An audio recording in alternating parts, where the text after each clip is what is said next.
All right, guys, it looks like Gukesh, the 17-year-old phenom from India, is deciding to troll his way to a victory in the 2024 candidates.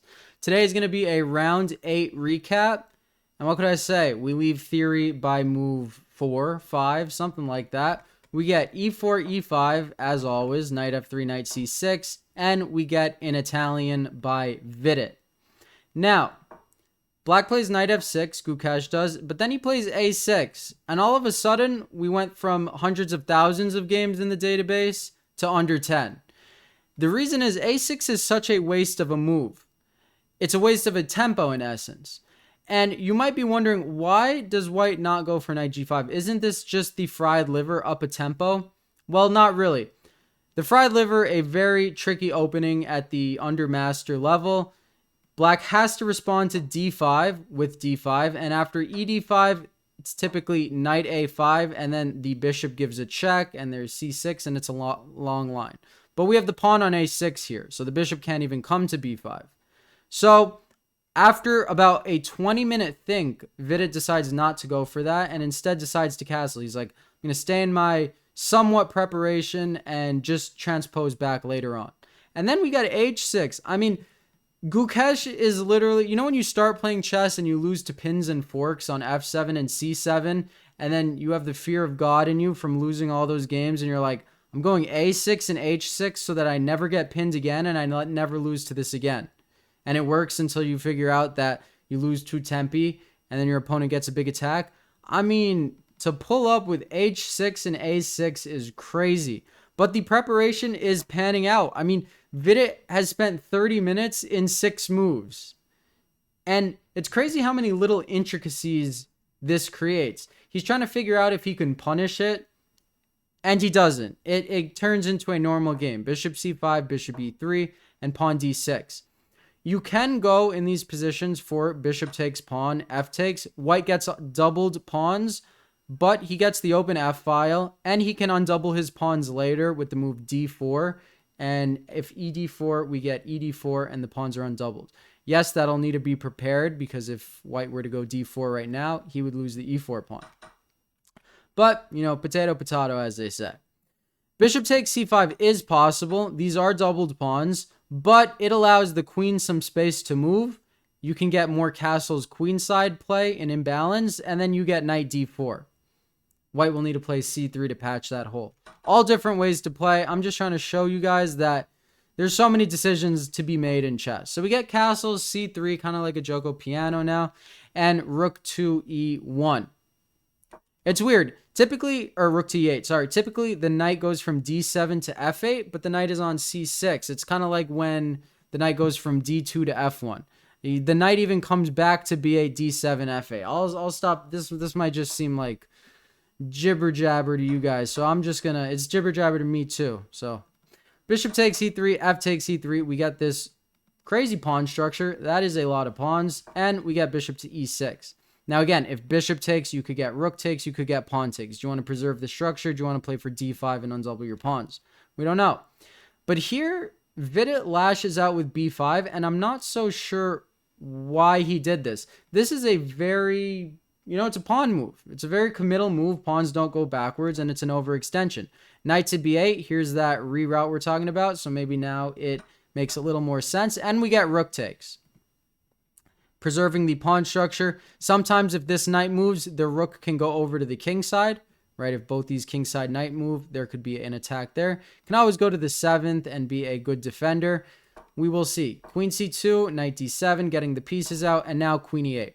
Now, queen e8 is a funny move. When I saw this, I laughed because I'm weird and because it's a funny move, to be honest. The point is, if they go d5, it's not like it's a bad move. This rook is almost trapped. If the queen went to e7, right, this would be brutal. But we get queen e8. Of course, he's not going to trap his rook. The point is that pawn moves are very committal. If white goes d5, knight c5 is a great outpost that you have for the rest of the game. Eyeing at e4, everything is controlled. Those would be very good knights. So it kind of tempts d5, in my eyes at least. Rook ae1 is a bad positional move as well. It's all about who's going to claim the flank file, right? The A file becomes the only open file on the board, and Gukesh controls it. That's how you know he has the pull in the position. We get rook a5, aiming in, rook lifting, aiming in, I can speak today, at the weak pawn on b5. So, Vidit guards the weak pawn on b5. Also, look at this, hour and 20 minutes versus 40 minutes. That is not good. Having half the time of your opponent is stressful. Queen a8, he doubles up. That is a good move. And that takes away rook a1, the counterclaim, and it allows you to bully white in his own position. He now goes back rook to e8. He does not want to rush his attack on the a file, and he's going to triple up and get Alekhine's gun, Alekhine's Glock, on the a file. He's not rushing. He's going b6, solidifying his pawn structure, not allowing white to sack for activity or change the pawn structure.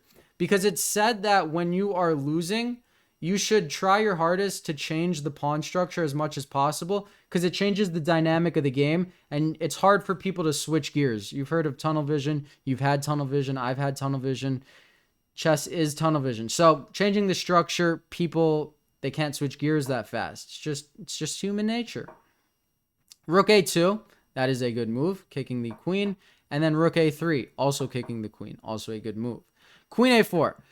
This knight cannot rotate over to the queen side where it needs to be. Black is about to triple up. This knight cannot move. You'd lose the pawn on c4. Look at that. All these backwards pawns black is aiming in on. White's position is very passive. He lashes out with knight h4 because knight f5 is a good square. But here, Alekhine's Glock has been created. Knight f5, and look at this savage. Look at this absolute menace to society. Rather than just being aggressive on the king side, he plays the move king f8. A beautiful move. If king f8 wasn't played, the knight comes to e7, the knight goes to c6. That is a beautiful knight. That is a beautiful outposted knight. You can even come to d5 if you want to change the pawn structure, but knight c6, the outpost. So king f8 disallows it from coming to e7. If this knight wasn't here, let's say white wastes a move and this knight comes back, then there could be stuff like knight takes h6, so do not blunder that. This pawn is overworked. It can't defend two things at once when both things are being attacked or taken advantage of. So we get rook f1. These knights should stay connected, as you could see, because knight takes h6. That would be sad. Rook a1, a trade will help, because you got to see, if queen takes, rook takes, it's an even endgame, piecewise, but black is all up in your business. You don't want them in your territory behind all your pawns. Who's going to defend those pawns? Not me, not Vidit, not you. No one's going to defend those pawns. Those pawns are going to be lost. So we get queen d3, queen b4, again, pressurizing the knight, creating some room for his other rook, and if rook takes rook, first rank stuff will not be pretty. We do get rook takes rook, and it wasn't pretty. Here, out of desperation, out of time pressure, Vidit tries to change the pawn structure, but too little, too late. This will just get taken. No, he did not blunder a pawn. I mean, he blundered the game and the pawn, but he was trying to create a route for his other knight to jump into, create complications, change the structure. But that is a queen and a rook on the first rank. Do you know what happens when a queen and a rook are on the first rank? Checkmate happens. Queen to g1, king to g3 forced, knight h5, and this king is just trapped.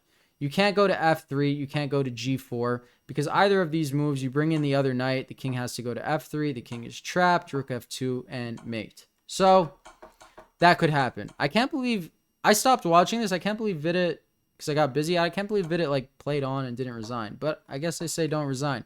Maybe Gukesh would stalemate. Maybe he would flag. Maybe he would spend 15 minutes and 7 moves in this position. Doubtful. The knights have been reunited at last. He goes for knight takes h6. Look at this sniper. Look at this accuracy. You could go g takes h6 and you'd still have mate, but precision is everything in chess. He just goes queen h2, threatening mate in 1, rook to f1, because the knight now is guarding g3, and after pawn to g4, he removes the knight, because after you remove the knight, that is just checkmate.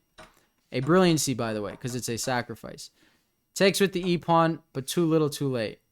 Queen g3 check, knight h7, the retreating knight move. Very beautiful. I'm thinking of a famous Dutch game played by a famous grandmaster whose name escapes me right now, but it reminds me of that. Here, Vidit resigned because after king takes h5, the only move, queen takes h3 is checkmate.